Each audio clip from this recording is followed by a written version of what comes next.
Hi and welcome to Piano Teaching Success Q&A. I'm Gillian, your host for today's show as we join piano teachers from around the world to be inspired, uplifted and make our job that little bit easier as we explore our passion for teaching piano. In July and August, we are so excited to have 3 amazing courses available for you. Kicking off on Tuesday the 13th of July, psychologist and piano teacher Lucinda Mackworth-Young is being hosted by Gillian to present The Inner Game of Teaching Piano. It's a series of 90-minute sessions over 3 consecutive Tuesdays, starting on Tuesday the 13th of July. In this relaxed and intimate series, Lucinda will be talking about renewing your own personal teaching and performing philosophies, deepening your psychological understanding of both pupils and parents, and providing practical skills to make lessons more effective and enjoyable, and of course some tools to deal with difficult parents and students. You'll also learn what the causes are of performance anxiety and how to overcome them. International Director of the renowned Piano Teachers Course UK, Lucinda has received wonderful feedback from teachers like, Lucinda has the knack of tuning into the audience and delivering exactly what they want and need. And Lucinda is great for confidence building, creative solutions, and feeling that everyone can do what they want. Belief in you. On Friday, 23rd of July, piano examiner and AMEB syllabus consultant Stuart Storer joins me, Paul Myatt, for the whole body learning teaching course using the AMEB's Piano for Leisure syllabus. And then starting on Monday the 16th of August, I'll be running the whole body learning teaching course on ABRSM, which has just been a huge success in Asia. Jenny Yip, who completed the whole body learning ABRSM course, said, "It was an eye-opening experience that learning to play the piano can be such fun and interactive. The holistic approach embraces all aspects of learning." And Eos Cheng said, "This training course is really inspiring and mind-opening. It takes ideas from several well-established pedagogical approaches and state-of-the-art scientific research. The strategies are fun and effective." In the whole body learning courses, you'll have the opportunity to learn how whole body learning teaching strategies can help you engage and motivate your students. And when your students have more effective practice time from your teaching, they'll start to achieve more in less time. This makes preparing students for exams easier on you and them. Whole body learning is perfect for all learning styles, especially when you have reluctant readers, students who can't sit still, or students with special needs. You'll be amazed how teaching with the whole body learning approach will suit all learning styles. Take this opportunity to upgrade your teaching skills to include the whole body learning approach in one of these courses. Find out information on any of these 3 courses at pianoteachingsuccess.com. Just click on the courses button. Well, today my very special guest is Lydia Meem. Lydia is a clinical psychologist who specialises in children with learning disabilities and in particular autism. Lydia is no stranger to autism. Through her family line, she has members in her family who have autism. She also has first-hand experience as a mum, raising a child with dyslexia and dyspraxia. Well, hi Lydia, and welcome to the show. And Lydia, I'm just wondering if you would share a little about your background and the work you do. Cool. I'm Lydia. I'm a clinical psychologist and I specialise in autism. I have a practice in Newcastle, and in non-COVID times I get to travel around Australia running workshops for teachers and psychologists on autism and things to look for during cognitive and developmental assessments. So I'm writing a book for psychologists, a handbook about things to look for. And Yeah, and then in my practice, I do working with children with autism, also children with ADHD and learning difficulties, and other behavioural kind of difficulties, developmental disorders, that kind of stuff. So children, adolescents, adults, couples, families. Um, yeah, so diagnosis and then lots of strategies, Mm. kind of. And Yeah, it is really something where you have to work with the whole family, isn't it? Like it's not just yeah, the child himself. It does have other yeah, impacts, doesn't it? yeah. So the way that I work is a little bit different. Sometimes people are going and the kids are spending time directly with an OT or a speech therapist, but I tend to work with the family and provide strategies for the parents, and then we kind of go and try those and then come back and see what's working and tweak the strategies and that kind of stuff to make Awesome. it tailor it for the family. And you've also have a personal story to tell with a child of your child. One of your children Mm-hmm. has some dyslexia. As a parent, Yeah, how has that affected his life and your life? Because sometimes as teachers, we can get a little frustrated. I think that our usual teaching strategies seem to be falling flat. But from a parent's point of yeah, view, they must feel a range of emotions. yeah, yeah. So it was a big thing. I did see it coming a little bit because his dad has dyslexia, and so I knew that was a possibility to kind of look out for. And so when he was in kindergarten, he was fine with the singing the songs about the letters and that kind of stuff. But once we started getting the readers home, then he was like, oh, getting really stressed. And I tried paying him because I thought, well, people were saying, oh, he's a Money's boy, always good. you just need to pay them. And so he really did want to do it, but he couldn't do it. And yeah, and we're saying things like, is that an O or an 8? And so he was like seeing double and things like that.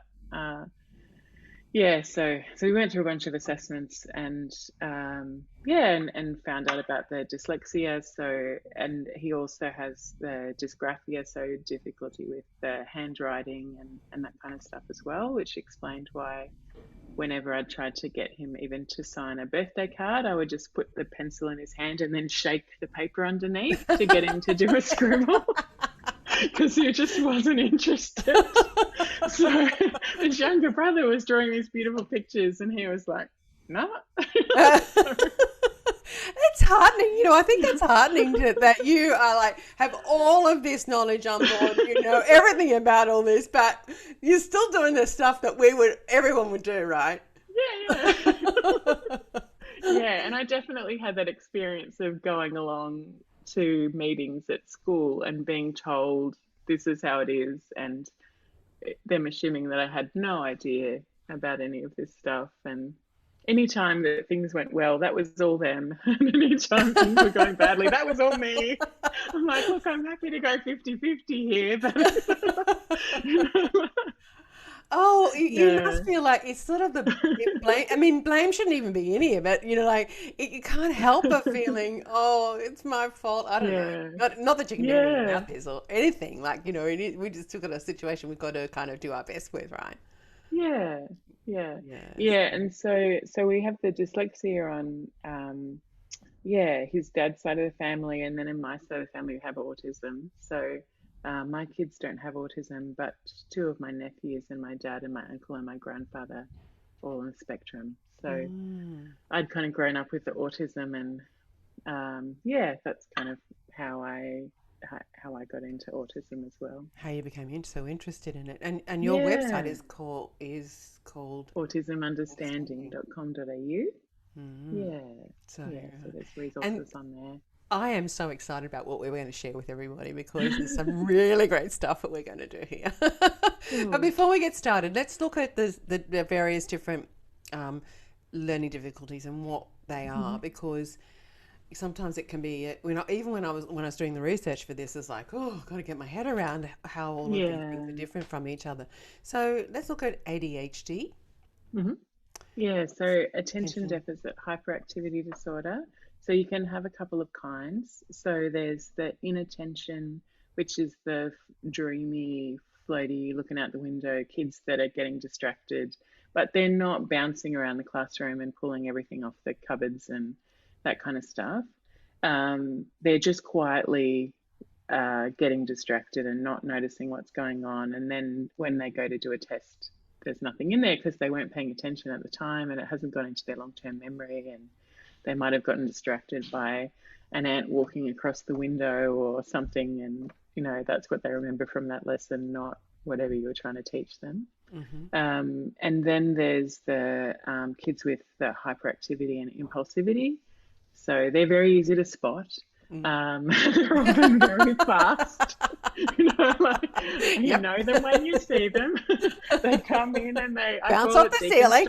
Yeah, like they're generally walking along the top of my lounge over there, and up on the windowsill. And if they can get up on the top of the cupboards, they will. And they're pulling everything out of things. And generally, like as you're trying to put something away, they're unpacking 20 other things. And yeah, and then so sitting down quietly at the piano with everything. Yeah, so sitting still on the piano still. It's a big heart. Not always the case, but they might be under the piano or behind the piano or running out the door or checking to see what you've got in your handbag. All that kind of stuff. So, or constantly playing with themselves, like they might be twirling their hair and pulling on their shoelaces and that kind of stuff because they're just needing that extra sensory thing. So that they need ADHD, to move, or they need to move, or they need that extra sensory kind of both, because the movement is a sensory experience. So often their proprioceptive sense is affected, so that's your sense of body movement in space. So the more that they're moving, the more feedback they're getting about what they're doing, but also because they're impulsive, they're not able to think things through and think, is this a good idea? And so they're kind of doing it before they have a chance to go, oh, that's gonna sting me, like they've already put their finger in the sharp object, and so so when it is kind of a chemical imbalance often for kids with ADHD, that's assuming that they have ADHD everywhere. So always be wary if parents are saying, oh, they have ADHD at home but not at school. Then that's not ADHD. Right. That's more that they respond well to routine and structure. And so we want to put some of that in at home, and often then things improve. But if it's everywhere, like if it happens when they go to soccer and at grandma's house and everywhere, then it's more likely to be a chemical imbalance.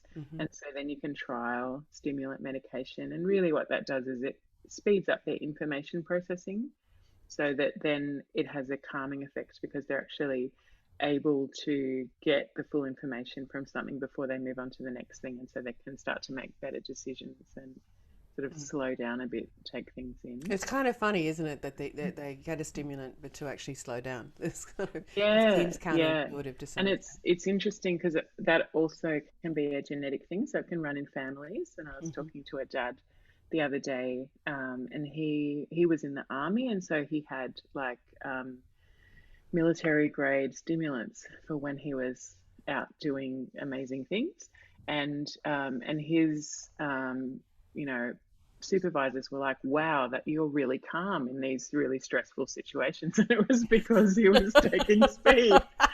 So everyone else is all hyped up, ready to go, like trigger ready, and he's like, yeah, let's do this.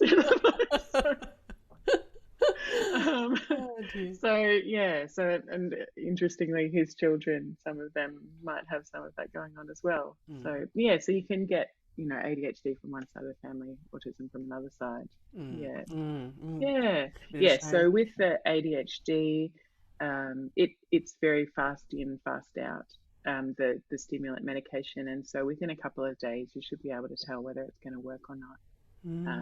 And so usually the pediatricians will prescribe Ritalin, like the short-acting kind, only lasts 2.5 to 3 hours, and so you have to take another dose at lunchtime, which is tricky for kids who are a bit scatty. They often forget to come and take their medication. So Have you if taken we your find meds that yet? it works, so the teachers can usually tell, oh, you missed your medication because they're hypo in the afternoon, and so they can send them hopefully back to the office to get it. Or once they establish that that's working, then there's like slow release and long acting things that can hopefully get them through the whole school day.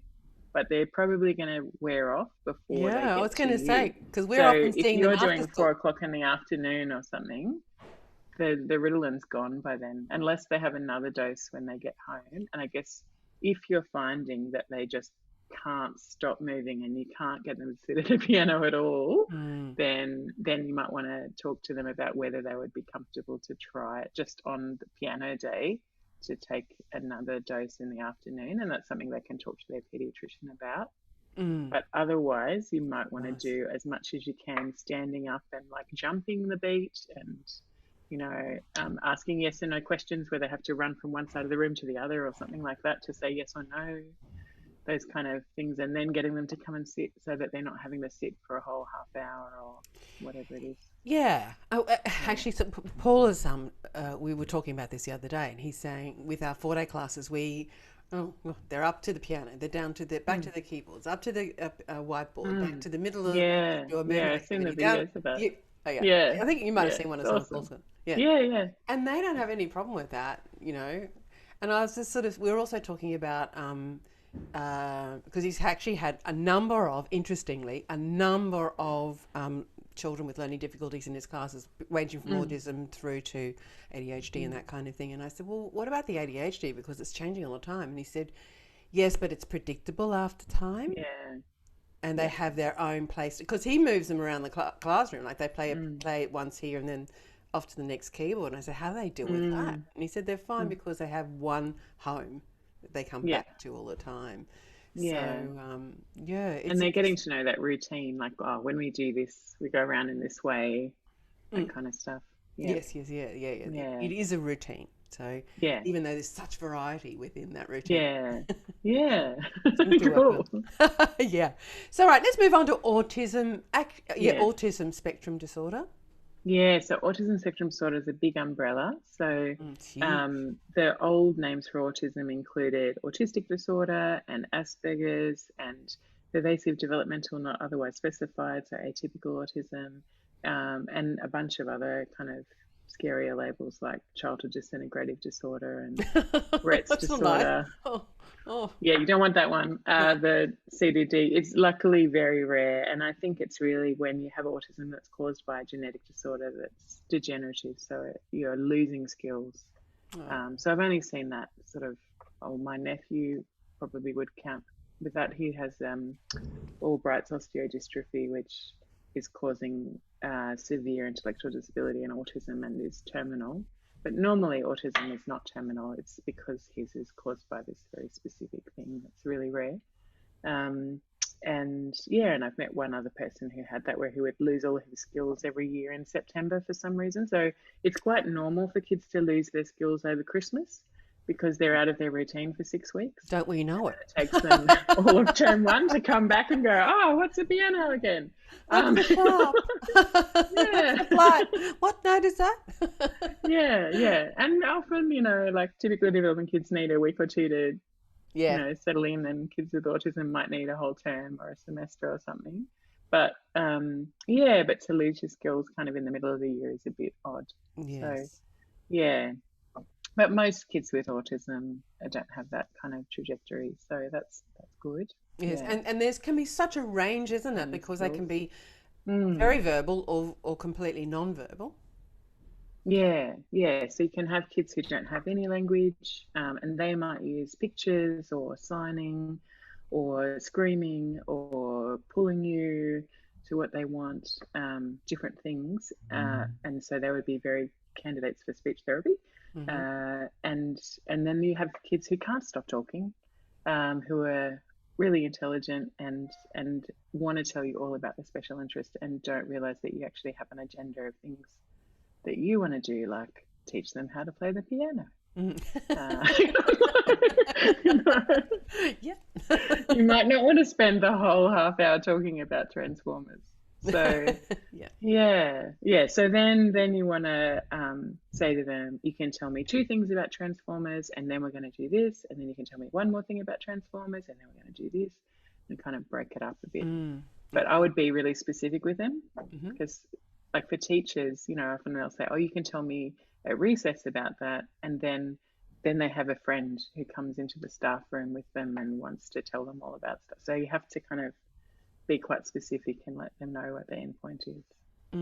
So yes, we can talk about I want to talk about communication in a minute as well. So so they can get anxious. They can be also find it really hard to connect. Eye contact is really hard for them. Is that right? Or can be really hard? Can be, yeah. So for some kids, it's kind of painful. Like you can have someone who's looking around, and I'm trying to make eye contact with them, and you know they're just checking out everything, and then they'll kind of have this sort of startle response because they accidentally made eye contact with you, and that's because there's so much information going on with looking at people's eyes.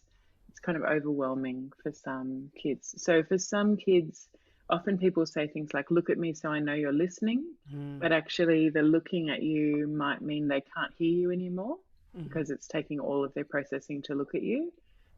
So in that case, you might want to agree for them to not have to look at you, and as long as they're able to follow your instructions, then you know they're listening, but you're not having to force the eye contact. So I have in my office, I have tons of sensory toys, and one of the reasons for that is so that people can have something in their hands that they're looking at, and then it makes it easier for them to talk to me about stuff. So I'm asking them questions and they're doing this puzzle, but they're then talking to me about what's going on for them. Whereas if I just sat there with them and said, no, you can't touch anything and you have to tell me all your personal life, then they would struggle with that. And they can be quite tactile means a lot to them, and almost over tactile, like the tags on the back of their clothing could annoy them, that sort of thing, right? Yeah, so you can have kids who are sensory seeking, like kids with ADHD are often sensory seeking, and some kids with autism sensory seeking about particular sensory experiences. So they might be launching themselves off the chair to feel that, like feeling of falling onto the floor over and over again or something like that. But then you can also have them being super sensitive to particular textures, like their school uniform, seams on socks, and you know, that kind of stuff. Or I don't know if you guys have come across kids who don't want to touch the piano with their fingers, they want to touch it with something else. Oh no, I haven't. But so sometimes I'll have I've had kids, like when I'm doing an IQ assessment, who one kid actually wanted to touch the answers with their nose rather than with their finger. Or they have like a teddy and the teddy answers for them. So that can make it a bit tricky if you're actually trying to get them to touch the piano, but hopefully that's not going to come up for you. That's a problem. But yeah, that's a bit of an extreme example, but well, let's move on to dyslexia, because we're going to come back to some teaching strategies. Dyslexia is... So dyslexia is difficulty with reading, and often it's associated with difficulties with spelling and comprehension as well. So you can have visual distortion, but also difficulty with the phonics, the matching up the sounds and the letters and that kind of stuff. And then often that can be associated with the dysgraphia, so the difficulty with handwriting and disorder of written expression. So having trouble being able to get your thoughts out onto paper and write things down. So they might be able to tell you what they think, but if you went to get them to write it down, they might, so like my son who has that, he was saying, I wanted to tell them about the diamond python that was hibernating in Nanopop's shed, but when I went to write it down, all I got out was the snake.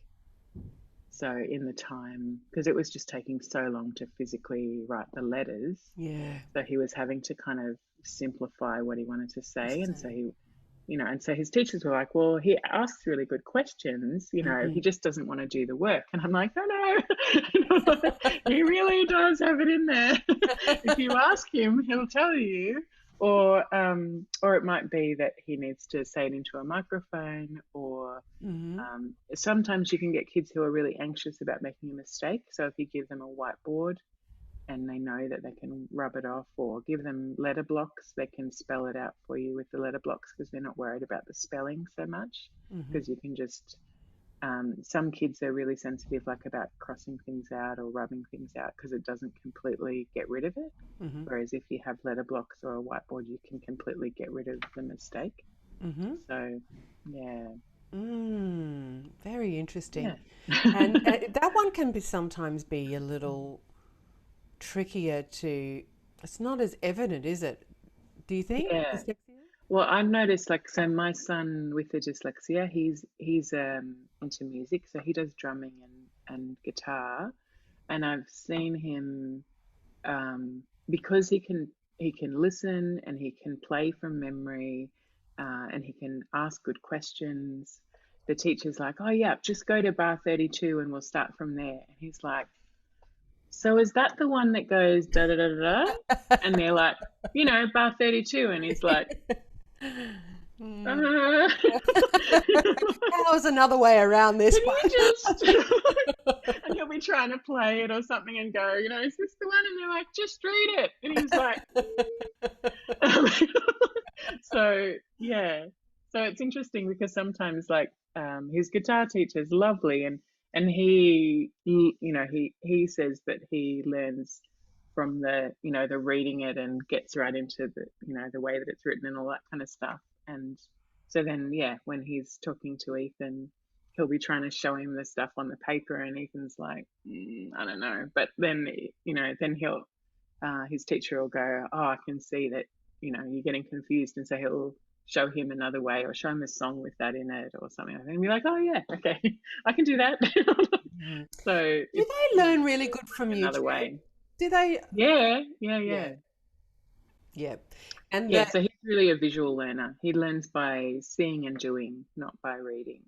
Yeah, which makes it really hard because often, like at school, they'll say, "I'll just go to this website," or, like, getting get there the would be a information problem, from right? You've got there. to type the right things in. Yeah, and then, like, you and I know to go looking down the headings, and we're just sort of glancing through and going, it'll be over here.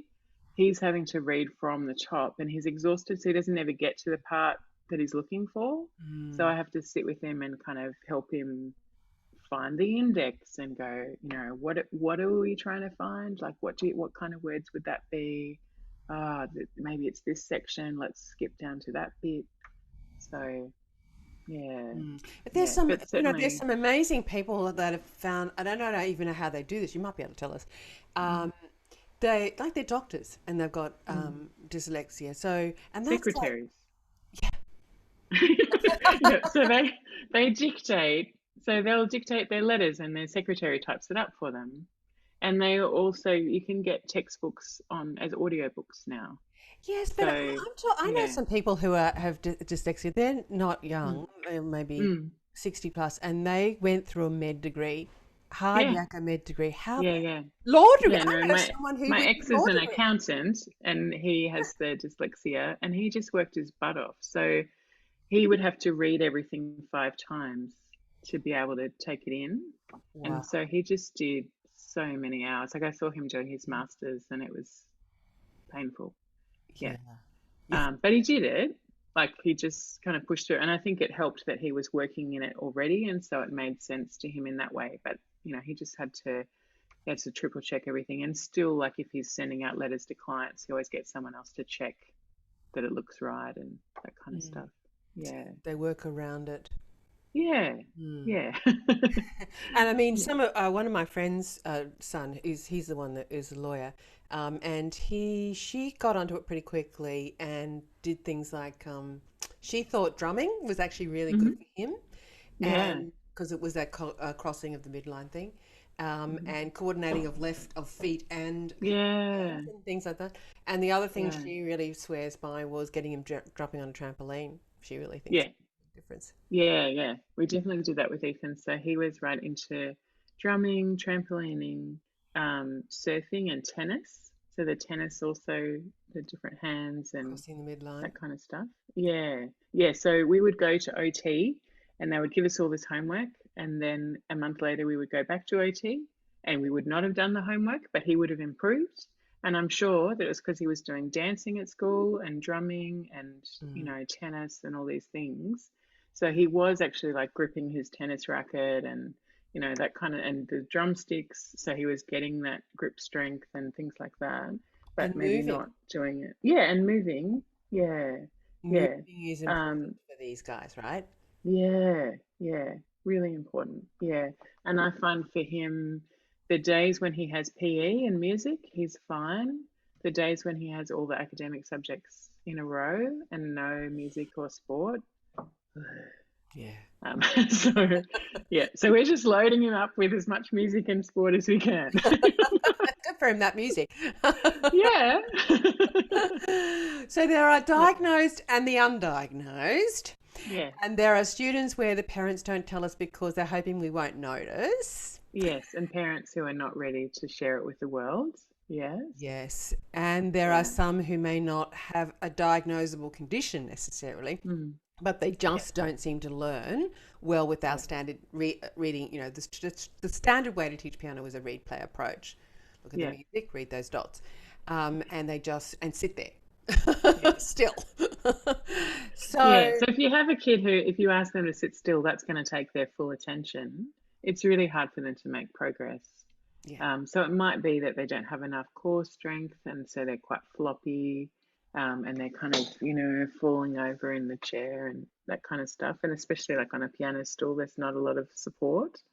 So there's no yeah, exactly.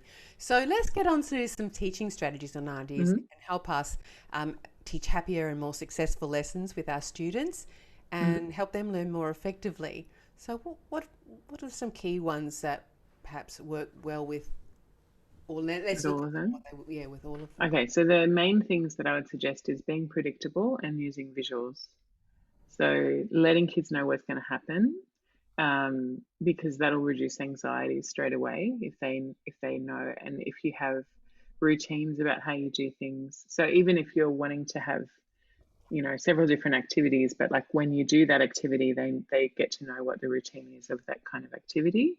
Um, then that's really helpful for them, because a lot of kids with autism particularly have trouble generalizing their skills. So they need a predictable environment to be able to learn. What do you mean by Um, generalizing the skills?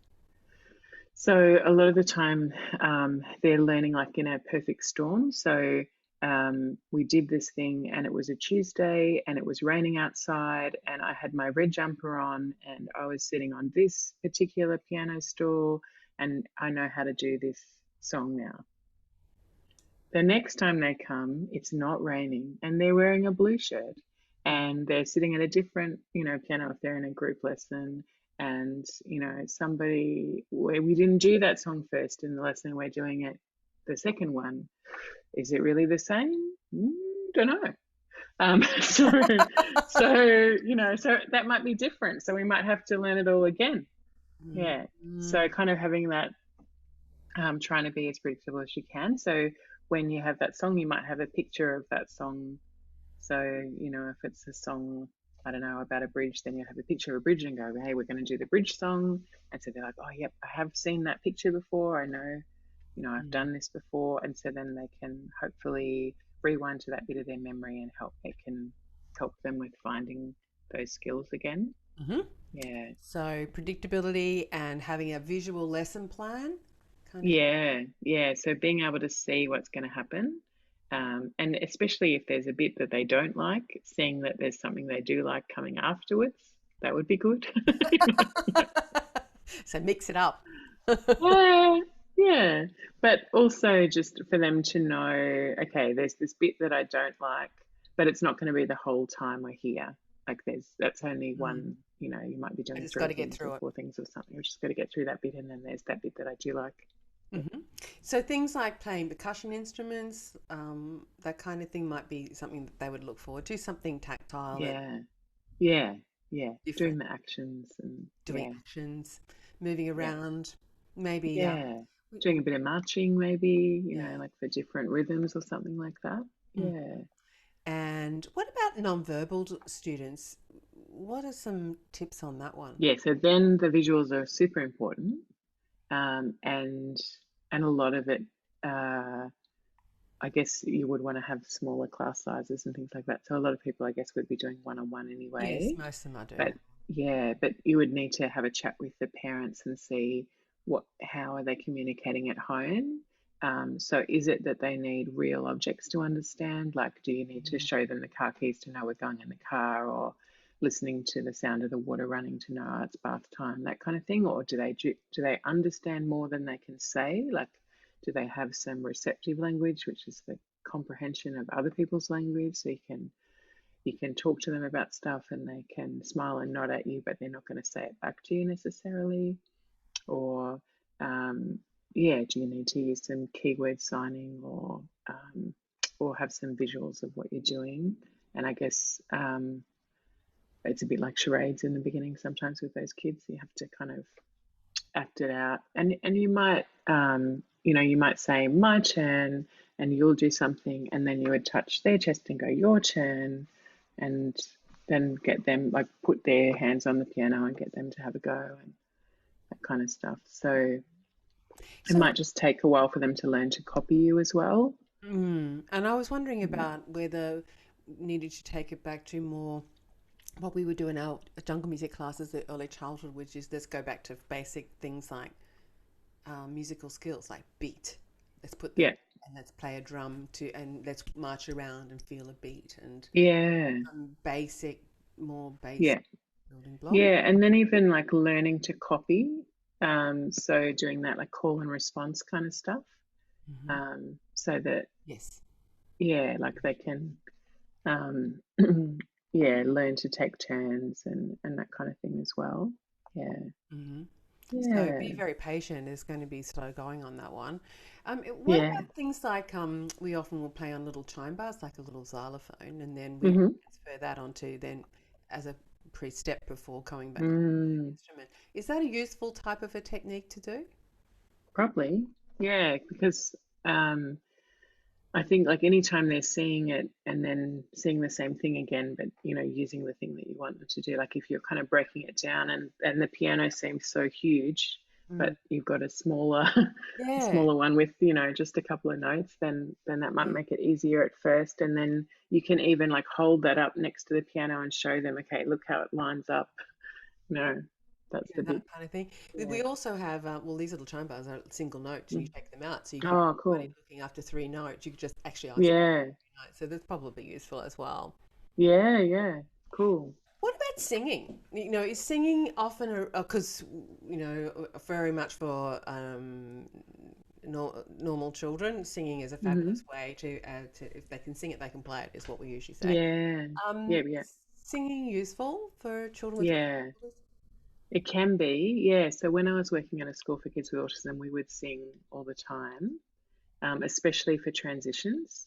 Hmm. So we'd say 5, 4, 3, 2, 1. This is finished. It's time for, and we always had this sort of sing-song way of doing it, so Hmm. that even if the kids didn't know actually what we were saying, they'd be like, "Oh, they're doing that. Da da da da da da da da da. It must be time for the next thing." And Well, so they you kind of kind of have get their this. kind of sequence Okay. pattern. So yeah, so they might not really know the words, but they would know, oh, they're doing that thing again. And so they would know to look at, okay, what's the picture we're holding up while we're doing this? Oh, it's that one, that kind of stuff. So yeah, so the singing could be really good. And a lot of kids with autism have perfect pitch. So Hmm. use it. Why Yes. not? Yeah. Yeah. So, Yeah. But a lot of them will have learned stuff from YouTube videos. yes. So yeah, Use I that. I guess mean, if you could use use that too, that couldn't you? too. Wouldn't you be able to Yeah. almost video something you want them to do between now and next week, get them to play Hmm. it and get them to Yeah. play that at home? Yeah. Yeah. Yeah. And they can pop that up on the piano if they've got it on a phone or something like that, Yeah. so they It, can see it and do it. and it can be a big ask for just for all of us to go to a half an hour lesson, get all of this injection of information, you go, and then you don't have a chance to play because it's Friday, and then you don't Mm. get to play the piano until Monday, and then you think, Mm. what did she say? Can't remember. Yes. I So, made the mistake of trying to learn piano when I was doing year 11, and I was a little bit distracted with changing schools and trying to do year 11. And so can identify with that not getting your practice done. Exactly. But having Yeah. that little video snippet, oh yeah, that's right, that's what we. Yeah, yeah. Yeah, that would have been awesome. Yeah. Yeah, yeah, yeah. Mm. So we actually so any other ideas? What about so a calm learning environment is also, Mm. with ADHD, I guess we don't want anything too visually like red colors, and is that right? Is that Yeah, correct? I guess, well, kids with ADHD are having to cope in classrooms that have stuff all over the walls and hanging from the Mm. ceiling and all of that kind of stuff. But yeah, if you find that they're constantly checking out, that throw rug that you've got that's got all the different colours or something like that, you might think, oh, this kid's coming, I'll take that out for the moment and just have the plain lounge behind us. Um, something like that, so that you're kind of cutting down the visual stimuli and getting them to be able to focus on what you want them to focus on. Yep. Um, yeah, Calm learning yeah. environments is good And for anybody though, right? usually, yeah. I mean, there are some kids who are just seeking that extra stimulation. So then we're needing to kind of Work with that. give them Satisfy the that for a jumping little and while and then move to something else. Is that right? yeah. So like when you start to see them getting wriggly, then think, okay, so you need to move now. Let's switch to something where we're jumping or tapping or doing something, and then coming back to the quiet thing again. Mm-hmm. Um, yeah, like in schools, in special ed classes, sometimes they'll have hammocks and swings and things like that in the classroom, or trampolines in the classroom. Do that kind of stuff, and then do the writing. And they find that that works better when you're breaking it up like that. Mm-hmm. So And yeah, provided the old one of how many jumping jacks can we do now? And then just something quick, like, can you yeah. reach the ceiling? Let's jump up and see if we can touch the ceiling. And then, okay, now we've got to sit down again. Yeah, Yeah. so break it up, break it up, break it up. Don't try to, Yeah. give them the little time, a little bit of, and then get on to the Yeah. next thing. Otherwise, you're really Yeah. pushing it up, pushing everything uphill. Yeah. And I think sometimes if you leave them too long without something structured, that's when they're going to get into trouble and start undoing your piano legs, or, whatever it is that they might find to do. I'm doing what? Undoing the piano legs, like unscrewing them, or Yeah. maybe it's the kids that come to see me, but they'll find something. You think, what? Why did you think of if they're doing that? Well, in my office, they get under my desk and start trying to play with the wires, or Hmm. they want to see where the phone cord goes, or Mm. many things. Yeah. There's a lift outside for our office, and so they like to stand up on the lounge and watch the lift going back and forth, and Mm. yeah, Stuff like that. yeah. So, how important is it to have like a routine and sort of signal the start of a lesson with some sort of hello song, or even there might be a little thing that you play that goes, boom, we're ready to focus. Yeah, Is that a really important thing for? yeah. Is it useful? I think it would help a lot of kids actually. Like, not, yeah, yeah. Yeah. I don't No. think that's going to hurt anyone. Yes. Yeah. Well, exactly. I was actually when I was looking at a lot of these ideas, I was thinking, actually, that happens. Most people could really do well in those Yeah, I mean, environments. that's the thing about these strategies, is they're sort of quality teaching strategies. Yeah. So they work for many kids. They work for the kids who are too busy talking to their friend, or the Yeah. kids who are anxious and miss the instructions. So Yep. yeah, there's nothing in there is harmful for kids. So Exactly. if you do have, I guess sometimes people are like, oh, I don't want to change, I don't want to have like one lesson for everybody and then a separate lesson for this kid. And I think the thing is to then think, okay, how can I make the lesson more visual and predictable for everybody in the room?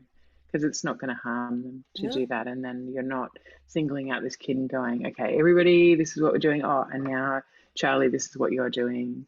Mm. All the time, because parents often don't want you to be singling kids out as well. So if No, you and just I go, don't think when we come into this room, this is how we do it. Yeah, that's You right. know, This is what we do around here. And so, what about yeah, instructions? I mean, I think so many times Paul often says it's the Nike rule, like just do it.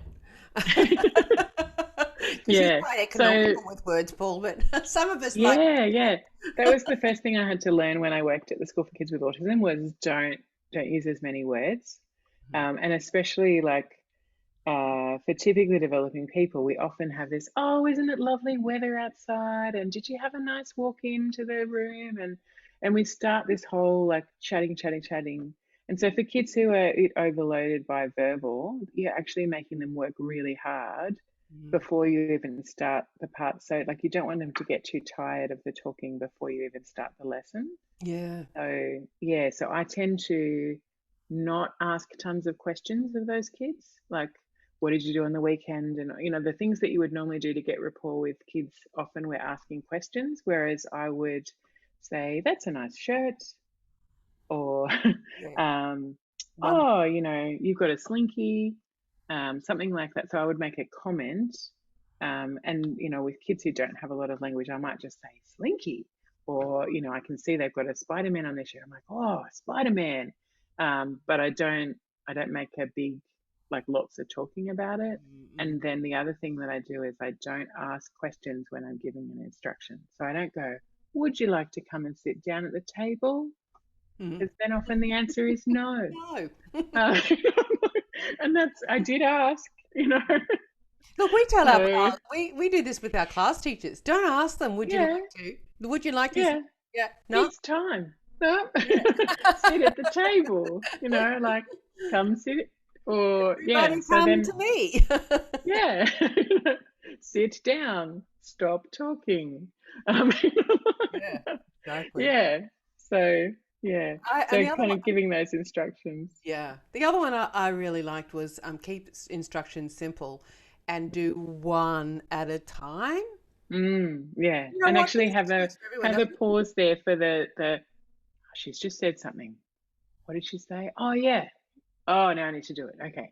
And so having that processing time. Yeah, and this works for Yeah. all kids really, because I've got two sons, and my eldest was not sort of doing well, and they go, "Oh well, has some challenges with," and I'm thinking, I'd learnt that that is code, teacher code for panic. There's something majorly wrong. Has some challenges with Yeah. focusing Hmm. and lacks maturity. I'm thinking, Hmm. lacks maturity. I'm just a parent. Doing silly things to impress his friends. Yeah. Well, or lack some focus. And anyway, I decided, because he was one of the youngest boys in the class, I decided that I was going to repeat him into a different school. So I did this, and I decided that I would take him to an all boys school in our area. And it was so fantastic when he was doing the orientation. He said, "Now we have boys here, so what we do is one instruction at a time, and then we wait." Mm. It's like, because you know there'd be. And I said to the teacher, "You know, what do you mean by that?" And she said, "Oh well, we'd be, you know, I'd be saying, you know, turn to page 34, do the maths question number 3, and she said everyone's doing all their thing, their question, and he's still rooting around his bag pocket trying to find the book." Yeah. And you know that, yeah, that's right, he was, and sometimes he And so get by the time he's got the book, yeah. you know, Well, can maybe see that everybody's doing something, but I don't know what I'm supposed to do. Like some kind of question. so Don't we know got what. clever, and he sat next to a girl who organised him. Awesome. But I mean, this is a child who actually then, when he went to that school, he ended up with academic achievement awards all the way through, Yeah. and ended up with one of the top academic achievement awards. Actually, as a scholar at the school. So he wasn't. He wasn't. So he responds really well to structure and routine, Yes. like a kid. Keeping it simple. Yeah. Yep. Keep it simple. Give me one instruction. Let me do it. Then give me another. Yeah. Yeah. So. Yeah. So there was research that showed that in kindergarten, teachers were tending to give 10-step instructions. Oh, So yeah. So it's a lot to really slow down and do that. But you know, once you start to do it, then you can see that it's making a difference. And yeah, you slowly build up. Yeah. And all right, so let's look at some other teaching strategies. So, what about multisensory and multimodal? How important is Yeah, so I think yeah, when we were chatting, we were doing things like where we were touching things and talking about how we want the music to sound. Like we might have like this is something I've got that has all different textures, or So this is another one. It's called Teachable Touchables. It's got all these different, there's like shiny things, and it comes in pairs. So when I find that kids are getting stressed in my office, I'll accidentally shake it all out on the floor and ask them to sort it out for me. So by the time they've lined it all up beautifully in pairs, they've had a chance to calm down, and then we can talk about what was going wrong. So, but what you could do is you could use the different textures, and yeah, like, you know, different kind of things, and say, how do we want the music to sound? How do we want it to feel? Because particularly for kids with autism, there's a lot of crossover of the senses. So they'll talk about like, what color does it taste, or the sound, what does that feel like? You know, that kind of thing. So yeah, so they might actually have extra senses going on that are getting involved with the music as well. So it'd be good to just be curious about that. Yes. Yeah. So, and using things like singing and moving physically, gross motor movements, actions, Yeah. varying it around percussion instruments, also good stuff. Yeah. Yeah. Yeah. And what about working on I mean, this is working on difficult material fairly early in the lesson and getting that over and done with. Is that is that a good idea? Or do they normally often take time to settle I in? guess it depends how they're coming into the room. If they're bouncing and stuff, then you might need to do something to help them settle and then do the tricky stuff. If they're coming in quite calm, you might want to catch them in that moment where they do have some attention. And then as they start to get wriggly, then do the easier kind of moving around stuff maybe. And I'm hearing also that variety is important. So we'll do an activity, and then we may go and do something like a little activity like a release activity where maybe it's sort of fun, and then we might be able. So it's about a high concentration, and then something a bit more relaxed. Yeah, especially like if you have kids with ADHD, their attention span is quite short. So you can't get them to sit for too long and try and focus on one thing. So even if you wanted to, you know, sort of really dive into something, you might do it for 5 or 10 minutes and then take a break from it and then go, okay, let's come back and do another 5 or 10 minutes of it, something like that, rather than trying to sit there for, you know, 10, 15 minutes at a time. Well, we've got some little, because you are the queen of lovely things to play with. I want to come visit your office and play with them.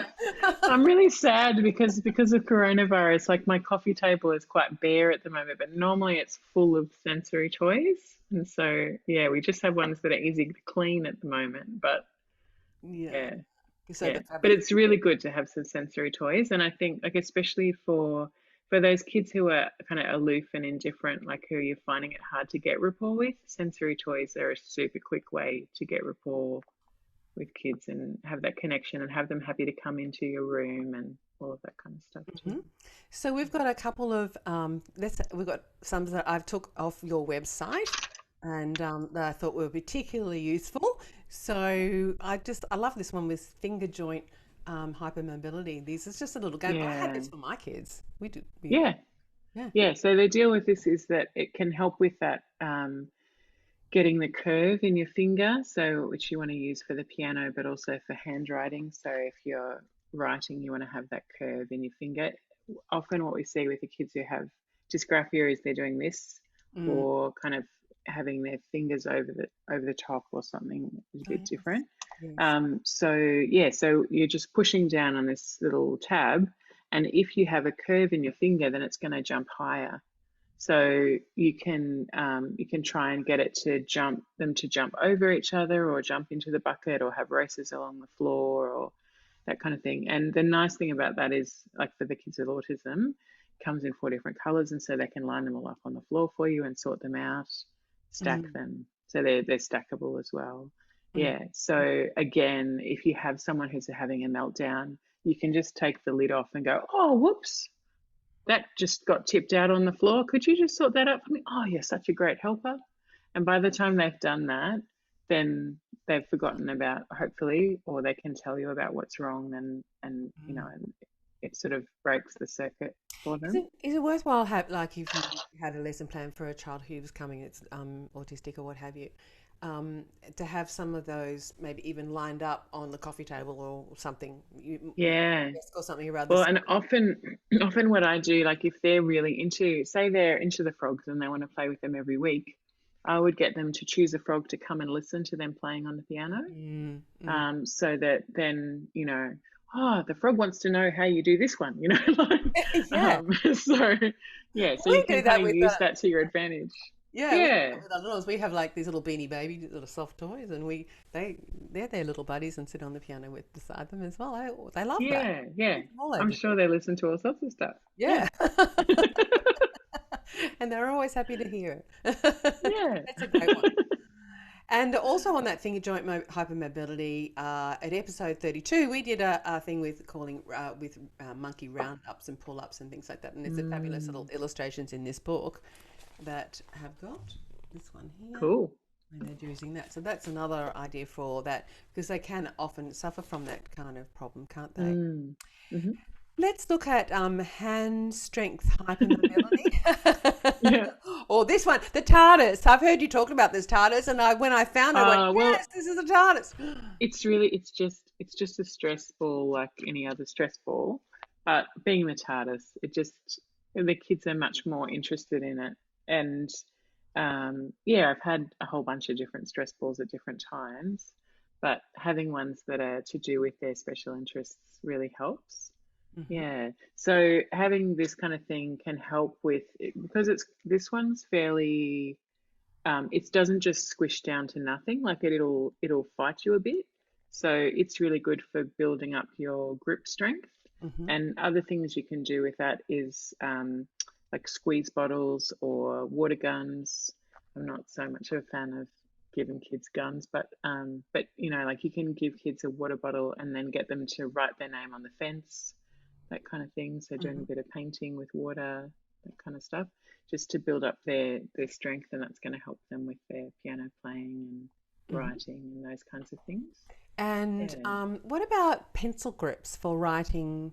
Yeah. A couple of, if you want to do some theory in the lesson. Yeah. So you could have some just on your pencils, and so then it's not like, oh, you're that kid that needs a pencil grip. Like I would just put them on all of them.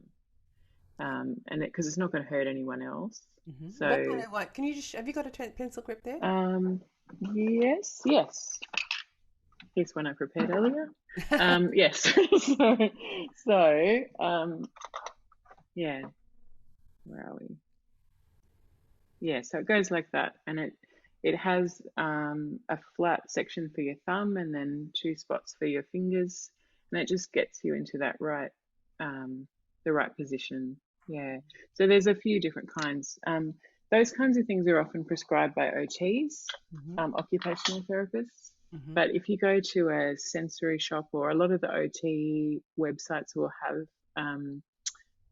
they'll sell this kind of thing. So you can get them from there. Yeah. And so as you say, it's just good to have them on a couple of pencils, so that it's not like you're singling them out or something. Yeah, you're not like, oh, where's that pencil I have to give you? If you've got a couple of kids, then let's talk I would about just put them on all of them. We'll divert a little bit here about sometimes I lack a little bit of self-confidence, and yeah. So I think no one wants to be different. I guess we all want to be. Yeah. So I mean, a lot of the time, like, I'll have kids come in and they're like, "Oh, I've got autism." I'm like, "Oh, that's great, cool. Tell me all about it." What's your special interest? Oh, cool, that's cool. And they're like, "Oh, hang on, she doesn't think that's bad news." So yeah. Yeah, I think, like often the kids are looking to adults to see whether this is something they need to worry about or not. So if you're not worried, then they're like, oh, okay, this is going to be okay here. Yeah, this is going to be safe. Yeah. Okay, what about the sand clock, egg-shaped timer, hourglass volcanic eruption thing? Sure. So here's one okay, so I'm just going to, put some paper behind it so you can see. So this is a normal oil drip timer, And so Pretty kids cool. can often get transfixed watching those. So if you have someone who needs to just have a bit of a moment to calm down, like maybe the piano's not going the way they want it to at the moment and they can't get the sounds right and they're starting to get a bit stressed, then I might just hand that to them, not even say anything. Just often, because if you're like, oh, it's okay, that's just adding to their verbal load. So I might just put that within reach, and then they can, and just turn it over so that it starts going, and then they can pick it up if they want to and have a look. And then by the time they've watched it for a bit and turned it over, then, it's all good.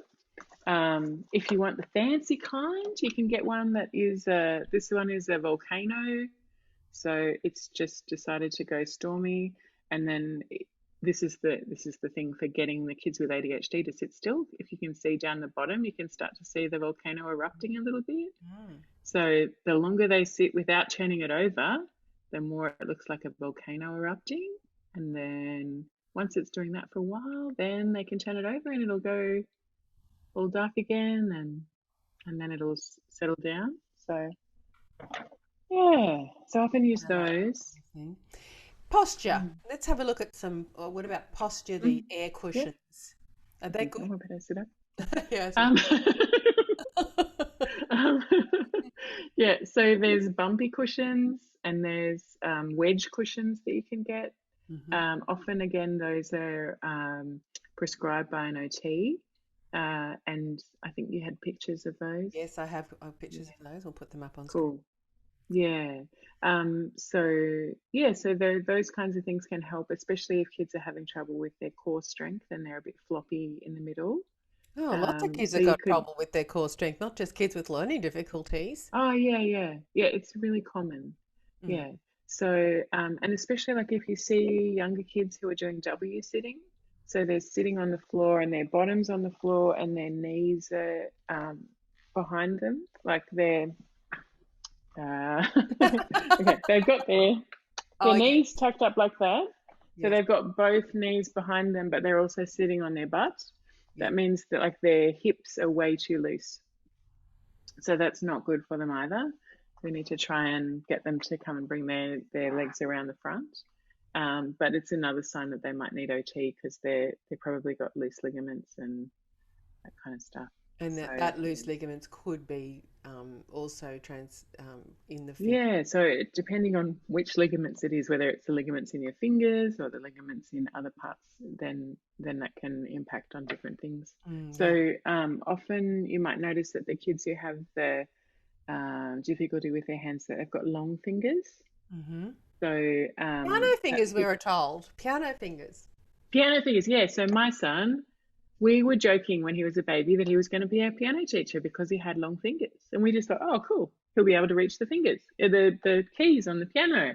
But actually that's, so your bones grow until your ligaments stop them from growing. And so if you have loose ligaments, then your bones can grow a bit longer. And so that's actually a sign of having loose ligaments if your fingers are a bit longer. So not always easy to play piano with long fingers. Well, you might have trouble feeling what your fingers are doing. Yeah. So that's where that tricky fingers. Did we talk about that one? No, we're going to come up to tricky fingers. Okay. We've also got weighted lap bags, which I thought was a very interesting concept. And apparently, so you could definitely have those. Serotonin comes out as like a little chemical reaction, I read. Yeah, deep pressure is a wonderful thing. So, well, I mean, lots of typically developing people like massages, having that deep pressure, or like being squeezed, having hugs, those kinds of things. So it's the same kind of thing if you have like weighted blankets have taken off in the general population, not just in the disability community.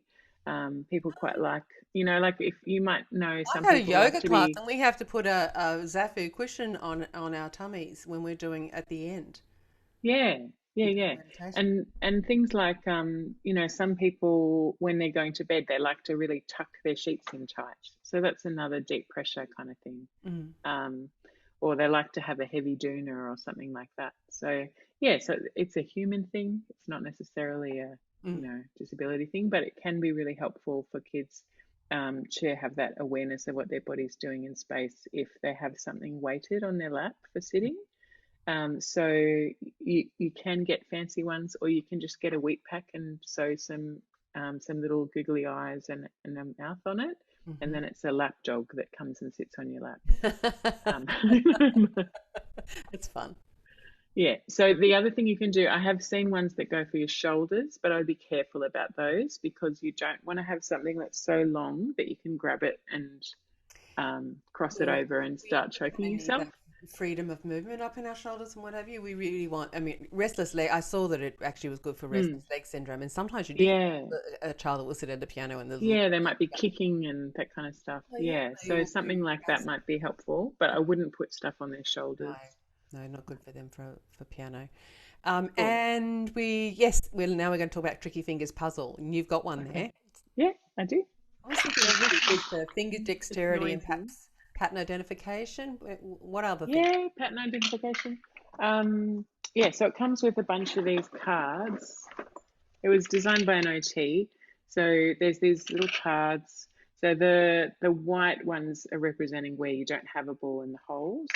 So this is the thing. So it's got a clear top on it that's really hard to get off, which is handy because most of the kids with autism I see just want to take the top off so they can get to the balls and move them around. But that's not how you do it. You have to go from the bottom. So you're looking from the top, and then you've got your fingers underneath, and you have to move the balls around to get them into the right spots so that they match up with the cards. And so what that does is it gets you to be, you can't actually see your fingers. So a lot of kids who have the dexterity issues, they need to see their hands to make to do a thumbs up or a fist or something like that. And if you put a piece of paper and then say, okay, make a fist, they're like, how do I do that? Because they need to be watching their hands to be able to do it. So this is helping them to go by feel and feel what their fingers are doing. It's just And so so then that'll important when help reading them. music because when they're reading music, they have to look at the music and they've got to feel what their hands are doing. Yeah, And a lot of yeah, and where the times, keys are, and yeah, that's right. They just need to look at their hands, and so yeah, and not that read play approach is really going to work so hot for these guys, but anyway. But if yeah, you do want them to eventually, do some reading, that yeah, ability to be able to know where your fingers are in space and know where they are is such an important. yeah, And I yeah, think you that's might even right. have a pretty good by doing that, you might be actually getting some nice curved fingers going on there as well. Yeah. That's a great one. Bonus. We need that one. Awesome. Yeah, And the visual lesson plan is another one. Now yeah. the graphic I have got here is not the greatest because it's got 2 rows, hmm 3 rows of Yeah, so I would usually go just one row. If you've got older kids, and they are fine, you can just have little arrows and say, okay, then the next row or whatever. But normally you would either go horizontally or vertically and have a strip of this one, this one, this one. And I think the important thing about that is they can see what's coming, but also when you talk to them about what we're going to do today, you talk about it in the order that it's going to happen. Because often, typically developing people will talk about the highlight. So we're going to do this special thing, but first we're going to do this. And if you're someone who misses those in between words like but first, then they might be trying to go and do that special thing. And you're saying, no, what are you doing? You're going to the wrong part of the room. And so they feel like they're doing it all wrong when they're trying to follow your instructions. And So you're if you getting talk about things frustrated. in the order that they're going to happen, then yeah, they're more likely to be able to follow you. Yeah. This has been absolutely awesome. Thank you for all these fabulous ideas. And if our teachers would like to dive deeper into teaching autistic students, you're holding some live interactive workshops in June and August of this year, like 2-day workshops. Is that right? Tell us about that. Yeah. Yeah. So 2-day practical autism strategies for teachers. So it's looking at strategies for primary and high school teachers, classroom, playground. But we often have yoga teachers and other kinds of teachers coming, as well as speeches and OTs and psychologists coming along to these workshops to get the kind of the practical stuff. So we have a lot of resources and things that you can use. And it's also giving you that understanding of why they might be doing these things. So if you understand why the behaviour is occurring, then you have a better chance of preventing it or understanding it and being able to work with it, that kind of thing. Yeah. Absolutely. That is so good. Thank you so much for being with us today. Well, that's all we have time for today. I'd like to thank Lydia Meem for sharing her expertise and experience with us today. We're going to be back in 2 weeks' time with another great episode of Q&A. If you're watching us on YouTube, click like and subscribe buttons now to make sure you're notified when our next episode of Q&A is released. Remember to send us your questions for future episodes. And I'd like to thank Paul Myatt, who's been producing today's show and is responsible for all the videos and behind the scenes tech. From behalf of all of us, stay well and we'll see you in 2 weeks.